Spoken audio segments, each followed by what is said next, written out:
The wind moved through the prairie like an old woman's lullaby, soft, cracked, full of memory. It bent the golden grass in long sighs and carried the scent of smoke, pine, and something older, something forgotten. Beneath the open sky, where the clouds drifted like passing herds, a small cabin sat alone. Weathered by time, it hunched into the earth, as if trying not to be noticed. The roof was moss-kissed, the walls made of pine logs worn smooth by wind and hand. Smoke rose from the chimney in a slow spiral, curling like a question that never found an answer. Inside, Wicasa stirred a pot of stew over a fire that barely spoke. He moved with the quiet strength of a man who no longer had anything to prove. His hair, black streaked with silver, hung loose past his shoulders. His hands, brown and lined, bore the scars of old battles, some on horseback, some within himself. He wore a deerskin shirt, mended so many times it looked more stitched than hide, and he walked with a limp that winter had given him years ago and never taken back. Each morning, he rose before the sun, fed the fox that waited beneath the trees, and carved small figures from fallen cedar. Animals, mostly. A bear, a heron, once a buffalo calf curled in sleep. He left them by the stream, tucked in moss, as if returning pieces of spirit back to the land. He never said why. There was no one left to ask him. Years ago, before the quiet swallowed him whole, Wicasa had a wife who sang while she boiled cornmeal and a daughter who laughed like river water. He had a place among warriors, a name among his people. But the settlers came with their iron tracks and promises wrapped in sickness. One autumn, after the cottonwoods turned to gold, he came home to ash. Nothing remained but his breath, and that too felt borrowed. Since then he had lived in the cabin, close enough to the sacred hills to feel their pull, far enough from the towns to be forgotten. He didn't fear loneliness. He wore it like a familiar coat. It kept him from having to remember what touch felt like, what names meant, what laughter did to a man's chest. The only visitors were the deer who chewed his garden stalks, the crows who argued on his roof, and the spirit of his daughter, who came to him in dreams with grass-stained feet and wildflowers in her fists. On this day, the wind spoke of change. It tapped against his window, then clawed at the door, then fell silent. Wicasa looked up from his carving. The fire flickered, shadows dancing along the cabin's curved walls. Something in his bones stirred, a whisper of alertness, like the distant thrum of hooves that hadn't yet reached the ground. He stepped outside. The sky was turning bruised at the edges, sun melting into the horizon like tallow. The grass swayed in long, rhythmic bows. He scanned the distance, eyes sharp, steady. At first, he saw nothing. Then a shape, small, staggering, barely more than a blur, moving along the edge of the field. Another followed, weaving like a man too tired to walk straight. He stood still, watching, waiting. They came closer, two figures, one half collapsed, the other dragging a limp arm. A woman and a man. White, dirt-streaked, their clothes torn, eyes hollow. The woman stumbled again, and this time didn't rise. The man knelt beside her, but didn't lift her. Instead, he looked around with a desperation that stank of guilt. He saw Wicasa and froze. The warrior said nothing, only nodded once, as if the prairie had asked him a question, and he'd answered with his whole body. He moved toward them slowly. The woman's lips were cracked, her skin too pale for someone used to sun. Her hands were red with old blood, dried in crescent moons beneath her nails. The man looked younger than he should, with a mouth set in a line too practiced, too smooth. He clutched at her possessively, even as he begged with his eyes. Wicasa offered water first, then silence, then his hand. The man hesitated. The woman reached up and took it. He brought them inside, fed them stew with wild onion and rabbit, sat across the fire while they ate, observing without intrusion. They ate too fast, as if time could run out on hunger. When the man reached for a third helping without offering her seconds, Wicasa saw the flicker in her eyes. A bruise bloomed like a shadow along her collarbone, hidden beneath her shawl. They slept on his floor that night, curled near the warmth. Wicasa sat by the fire, unmoving. The woman cried in her sleep, soft gasps like a wounded bird. The man turned away from her. He didn't ask their names. Names were fragile things, often lost in flight. But he gave them his, Wicasa, a word they didn't understand and didn't try to repeat. In the morning, the woman rose first. Her hair hung loose, streaked with ash and gold. She stood at the edge of the porch, looking out across the waving plains. Wicasa watched her from inside, unseen. She whispered something, maybe a prayer, maybe a memory. Then she bent and traced something into the dirt with her finger. A circle broken at one side. He didn't ask. She didn't explain. By the third day, she moved like she remembered how. Helped carry water, peeled roots, wrapped bandages for Wicasa's knee when it swelled in the cold. She spoke little, but her hands always worked. The man, Luke, he'd finally said his name, mostly sat, watched, paced. He smiled when Wicasa caught him looking. But it was the smile of someone who owed too many favors. One evening, as the sun bled into the horizon, Wicasa caught Claire. She had said her name, too, standing barefoot near the burial mounds behind the cabin. She wasn't crying. She just stood there, like a stone on a riverbed, shaped by things unseen. He approached quietly. She didn't turn. "This your family?" she asked, voice brittle. He nodded. "My husband's buried back east," she said. "Sort of." The wind picked up. Neither moved. "Sometimes," she continued, "I think I've buried myself with him." Wicasa didn't speak. Instead, he placed something small into her palm, a cedar carving of a bird mid-flight, wings stretched wide. She looked at it as if it were the first thing she'd ever owned. Behind them, Luke shouted for her. His voice cracked, not with worry, but with annoyance. Claire closed her hand, said nothing, walked back slowly, like every step hurt a little less than the last. Wicasa remained by the graves, eyes on the horizon. He could feel something shifting. The wind had a taste it hadn't held in years, like copper and endings and beginnings bound tight together. He didn't know yet who these people truly were, or what they would bring. But something in Claire's silence matched his own, not as an echo, but as a harmony. That night, he dreamed of snow falling in the cabin, not cold, not cruel, but soft, like forgiveness. And in the morning, there would be footprints leading toward something neither of them could yet name. Claire had not always walked like that.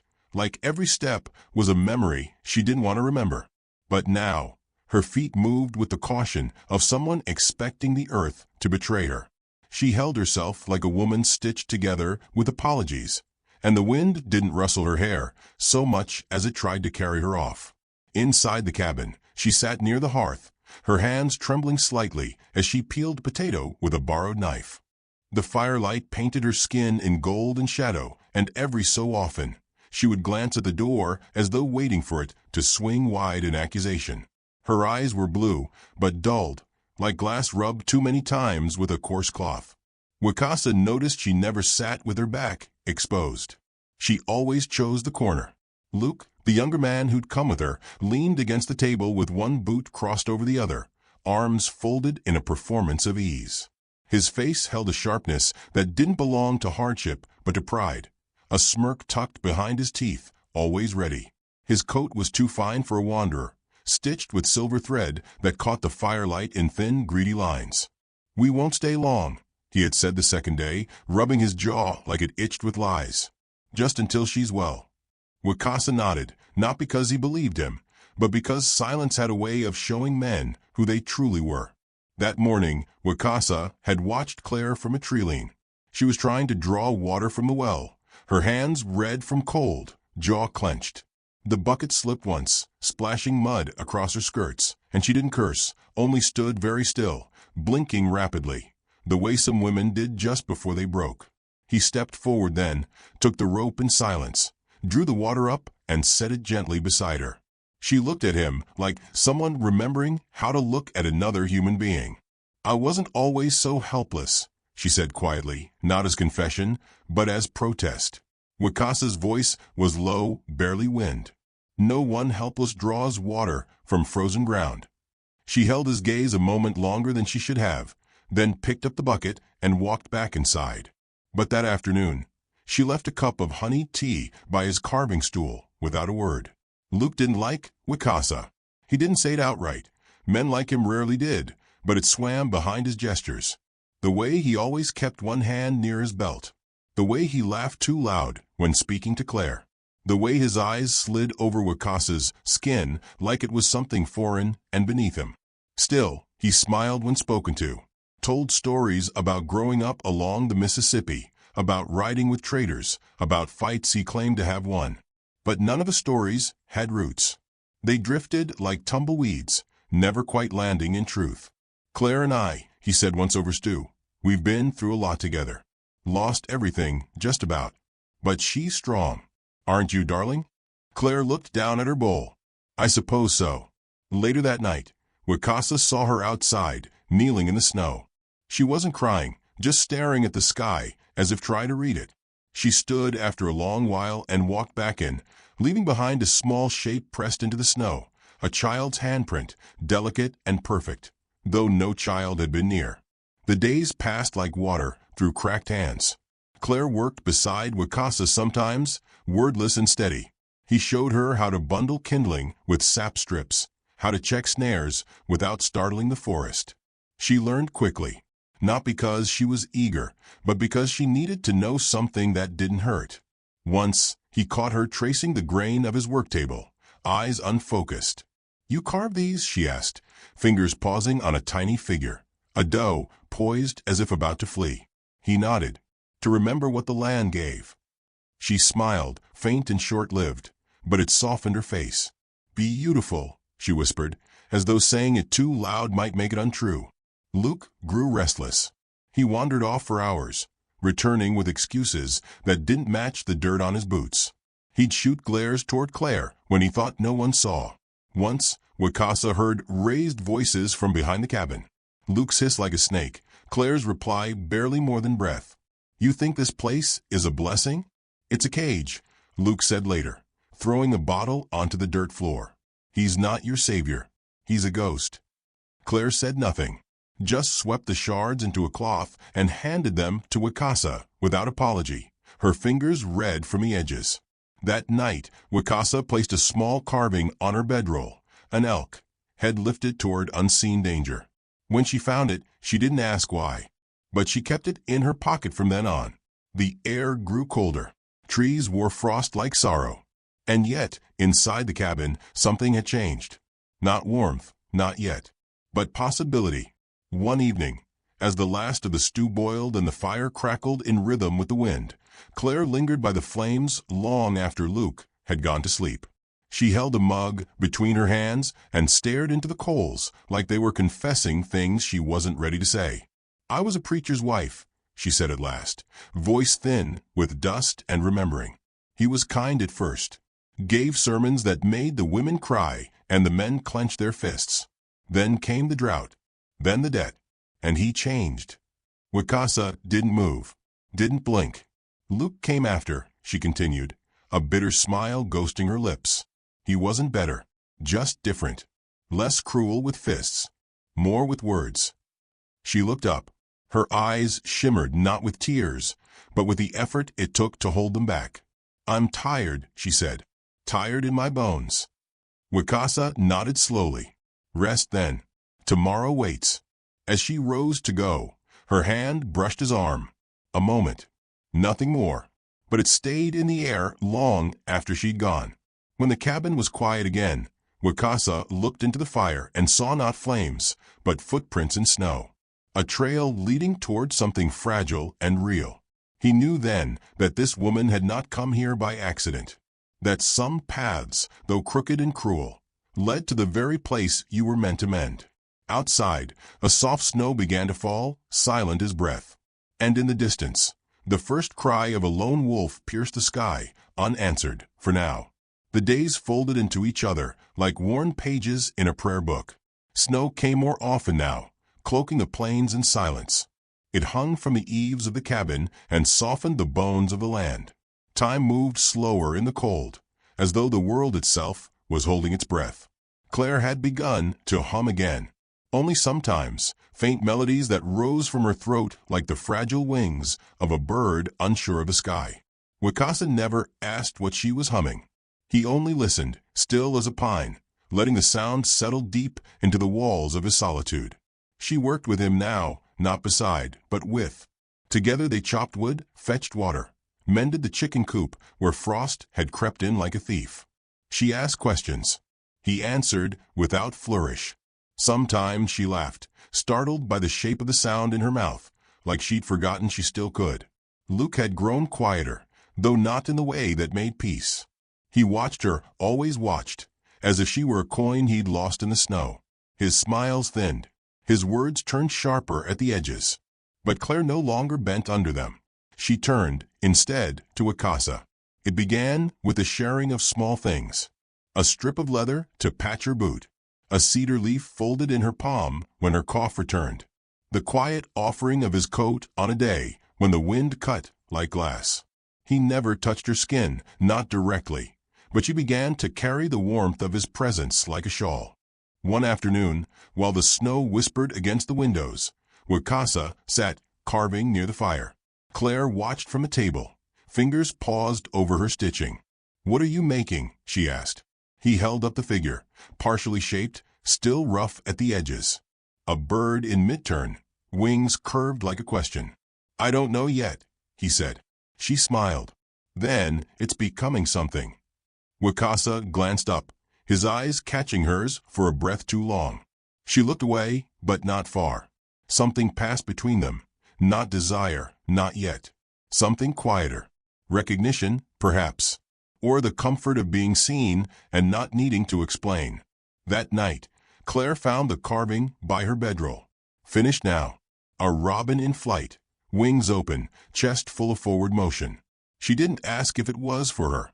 She simply held it to her chest and slept with it tucked beneath her chin. Luke noticed the change. He pretended not to, but the way he paced the cabin gave him away. He walked in circles, chewed the inside of his cheek, stared at Wicasa when he thought no one saw. He snapped at Claire when her answers didn't come fast enough, cursed when he spilled his coffee, claimed the cold was making him sick. But Wicasa remained calm. He moved like wind through trees, present but never grasped. He never raised his voice, never returned Luke's fire. Yet still, the air around him thickened with a strength that did not need proving. One morning, while Wicasa checked the traps beyond the northern ridge, Claire followed. She said she needed to stretch her legs, but they both knew she needed air that wasn't tangled with Luke's breath. They walked in silence for a long time. Trees creaked under frost, and birds watched them from high branches, curious but quiet. "I never asked," she said softly. "Why did you take us in?" Wicasa didn't stop walking. "Because you were on the ground." She tilted her head. "And that's reason enough." He paused, then looked at her. Snowflakes caught in her hair. A good enough beginning. She didn't reply. But when they found a rabbit in the snare, she reached down and whispered a blessing before freeing it, her fingers steady, her lips moving like prayer. He taught her how to set the snares with care, how to read the snow for signs of movement. She learned quickly, without fear, and when he handed her the rope to try herself, she didn't flinch. They returned to the cabin with quiet steps and shared smiles. Luke didn't ask where they'd gone. But that night, he drank more than usual, his words slurring like knives dulled by overuse. "I see what's happening here," he said to the room, gesturing vaguely. "You think you're some savior. You think you can replace what we had." Claire stood from her stool, slow and deliberate. "You don't get to talk about what we had." Luke's mouth twitched. "You forget who found you, who kept you alive after he." She stepped closer. "After you killed him." The room stilled. Wicasa looked up, but made no move. His stillness was not fear. It was choice. Luke's eyes widened, then narrowed. "Careful what you say, girl." Claire didn't look away. "No one else will tell it. So I will." She turned to Wicasa then, her voice no longer a whisper. "My husband was a cruel man. He made sermons of his fists. Luke came after, made promises in shadows. When my husband turned his wrath on him, Luke didn't wait for morning." Wicasa nodded once, not in approval, but understanding. A truth laid bare should be met with reverence, not judgment. Luke left the cabin without another word, the door slamming behind him like thunder trying to be a storm. Claire sat down slowly, the firelight dancing across her face. Her shoulders, long hunched, eased just slightly. "I'm not proud," she said, "but I'm done being silent." Wicasa placed a log on the fire. Sparks rose like small souls. There is power in saying what was. She looked at him then, eyes full and shining. "What comes after?" He didn't answer right away, just stared into the fire, as if the flames might spell it out. "Soft things," he said finally. "Things that do not shout. Things that stay." That night, she did not sleep by the fire. She laid her bedroll nearer his, not touching, not asking, but close enough that when she breathed, he could feel it in the space between. And when the wind howled outside, it no longer sounded like morning. It sounded like the edge of something new. The snow came heavy the next day, blanketing the world in a hush so thick it seemed even memory paused to listen. The sky hung low, dull and gray, the kind of sky that made people uneasy, not because of its color, but because of its silence. Wicasa knew that kind of silence.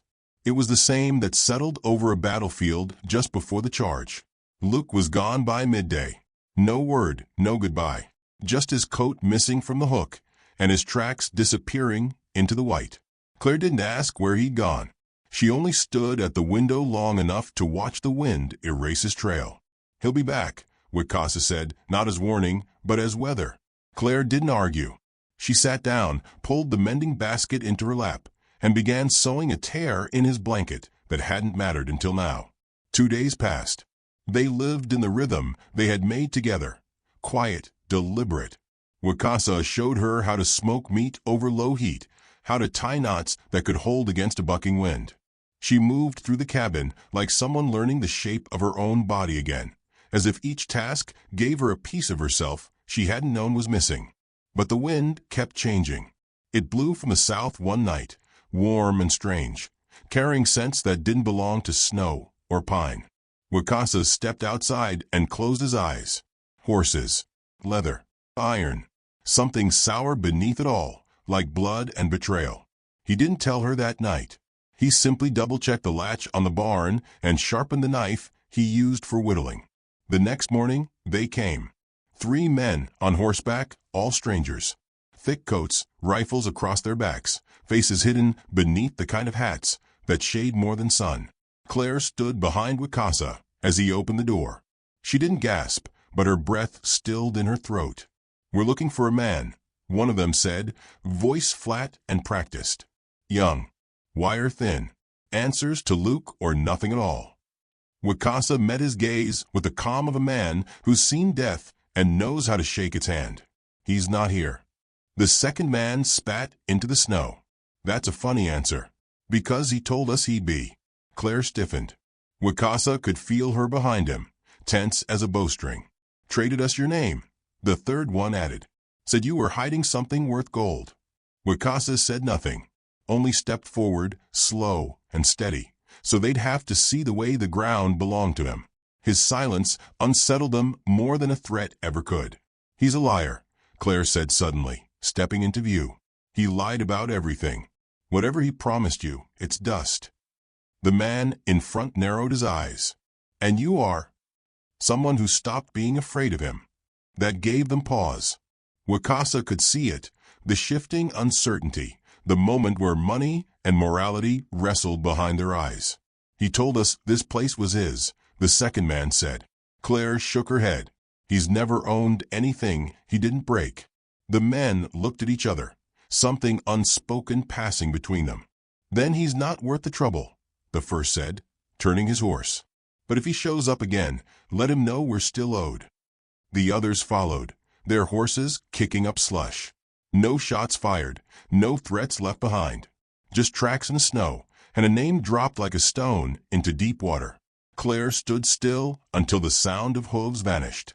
Then she fell to her knees. Wicasa moved to her side, knelt beside her, without speaking. She wasn't crying. Her eyes were dry, wide, searching the earth like it might open up and tell her what to do. "He gave us away," she said, voice thin. "To save himself." Wicasa nodded. "That's what men without roots do. They run and drop seeds of fire behind them." She looked at him. "I should have stopped him." "Should have." "You left him." "That was enough." They stayed there for a long time, the cold seeping in around them but not between them. When they rose, it was together. The next day, the storm came, not snow, but Luke. He arrived just before dusk, stumbling through the door with a split lip and rage in his eyes. His coat was torn, face flushed from drink or shame, or both. "You think you're safe here?" he snarled, words slurring. "You think he can keep you?" Wicasa didn't move. His knife was still on the table, untouched. He didn't need it. Claire stepped forward before he could. "I'm not yours," she said. "Not now, not ever." Luke laughed, bitter and hoarse. "You wouldn't even be breathing if it weren't for me." "Then maybe I've wasted it," she said. Her voice didn't shake. Luke's hand twitched, reaching for nothing. Something that might have been a weapon if he'd had the courage to carry one. But he didn't. He never had. All he had were words, and they were failing him. Wicasa stepped between them. He didn't speak. He didn't threaten. He only stood there, steady as the earth beneath his feet, eyes locked onto Luke's like a mirror that refused to flatter. Luke faltered. "You think she loves you?" he spat. "You think any of this is real?" "She doesn't have to," Wicasa said finally, his voice a hush against the rising wind. "She only has to be free." And in that moment, Claire reached out and took Wicasa's hand. Not for rescue, not for show, but because it felt like home. Luke saw it, and whatever held him upright broke. He turned, cursed the door as if it were to blame, and stumbled back into the storm. They never saw him again. That night, the fire burned low, and Claire leaned against Wicasa's shoulder. They didn't speak. They didn't need to. Outside, the wind howled around the cabin, testing its walls, its windows, its soul. But inside, the storm had passed, and somewhere beneath the floorboards, the small robin she kept in her pocket rested beside the elk. 2 pieces of quiet, waiting for what would come next. Spring arrived like an apology, slow and aching and sincere. It began not with green, but with softness, the way the snow no longer bit its skin, the way the wind shifted from warning to whisper. The land did not bloom all at once. It unfurled, as if uncertain it was welcome after such a long silence. The prairie changed, and so did the cabin. Claire moved through it with quiet purpose, sleeves rolled to her elbows, hair tied loosely with a strip of buckskin. She no longer looked over her shoulder. She no longer flinched at shadows. Her voice, once a brittle thing, now carried warmth like the first breath of sun after frost. Not loud, never loud, but certain. And certain had become enough. Wicasa watched her as one watches a tree come back to life after winter, not surprised, but deeply moved. He never spoke of love, never named it, but he wove it into the days, in how he left the door unlatched when he walked the ridge, in how he always split enough firewood for 2. His love was not a declaration. It was the steady repetition of care. Claire tended the garden now, hands in the soil like they were learning a new language. She planted with intention, squash, sage, sweetgrass. She buried small bones and said soft words in the old tongue Wicasa had taught her. She called it prayer, though it felt more like remembering. Sometimes she sang. It wasn't always a tune. It could be a hum, a sigh, even the way she said his name when the sun caught the back of his neck. She had started calling him home, without meaning to. He didn't correct her. They had not spoken of Luke since the day he vanished into the storm. He became something like smoke, real once then gone. Claire had not wept for him. Her grief had not been for him, but for the years she had bartered to him, for the self she had buried to survive. That morning had been quiet, drawn out, and sacred. Now, she woke each morning with clear eyes and calloused hands. One evening, as the sun dipped low and the prairie caught fire with gold, Claire stood beside Wicasa beneath the cottonwoods. A grave lay beneath them, unmarked save for a ring of stones, and the tiny wooden figures resting atop it, the robin, the elk, and now a third, a woman kneeling, hands open, head bowed, but not broken. "I didn't know her," Claire said softly. Wicasa shook his head. "You didn't have to." They were quiet a long time. The wind stirred the grass around their ankles, a language older than speech. "I thought I had nothing left," she whispered. "After him. After everything." He reached for her hand, not to pull her close, but to steady something in both of them. "We build with what remains," he said. That night, thunder rolled over the plains. Not the kind that threatens, but the kind that clears. Claire woke to it, heart thudding like it once had in fear. But this time, there was no dread, only anticipation. She stepped outside, barefoot in the soft mud, rain slicking her skin. Wicasa followed, silent as always. They stood there side by side, faces upturned to the sky, as if daring it to wash away what no longer served them. He reached for her then, not with hesitation, but with reverence. And she did not flinch. Their lips met not like fire, but like rain meeting dry earth. Not a blaze, a healing. In the morning, the world smelled of life. Wicasa began carving again, not just animals, but faces. He shaped one that held Claire's eyes, another that looked like a boy who might have been. He didn't say what they were for. He only placed them on the windowsill, where light could find them. Weeks passed. Then, one morning the boy arrived. He came from the east, riding a mule too tired to protest, clothes torn, mouth dry with dust. A child, maybe 10. No one followed him. No name on his lips. Just a piece of paper clenched in his fist, bearing an address scratched in a shaking hand. Claire met him on the path, crouched to his height, gently took the paper. She read it twice, once with her eyes, once with her heart. "It's my sister's boy," she said, voice cracking for the first time in months. She wrapped him in a blanket, fed him broth, sat with him, as he slept like someone who had been running too long. Wicasa said nothing, just built another stool beside the hearth. They didn't ask what he'd seen. Not yet. Some stories take time to thaw. The boy, whose name was Eli, spoke little at first. He stared at Wicasa like one might watch a mountain. Quiet awe, a little fear, and a sense it had always been there. Over days, he began to mimic him. How he sat, how he listened, how he moved slowly, like every motion mattered. Claire watched them with something she hadn't allowed herself to feel in years. Not just love, but belonging. One afternoon, while the sun dappled through the trees, Eli sat beside Wicasa as he carved. "What are you making?" he asked. Wicasa didn't answer immediately. He held up the piece. It was a bison this time, strong and still. "Home," he said. The boy nodded, like he understood. That night, Claire tucked Eli in with a kiss to his brow. When she returned to the fire, Wicasa was there, stirring tea, eyes distant.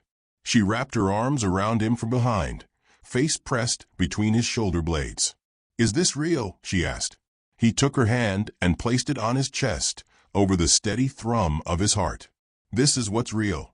Outside, stars blinked into view, scattered like forgotten promises. Claire stepped outside alone for a moment, the chill biting but not cruel. She looked up and whispered to the night, "Thank you." Not to anyone in particular, just to what is, to what had remained, to what had grown from ruin.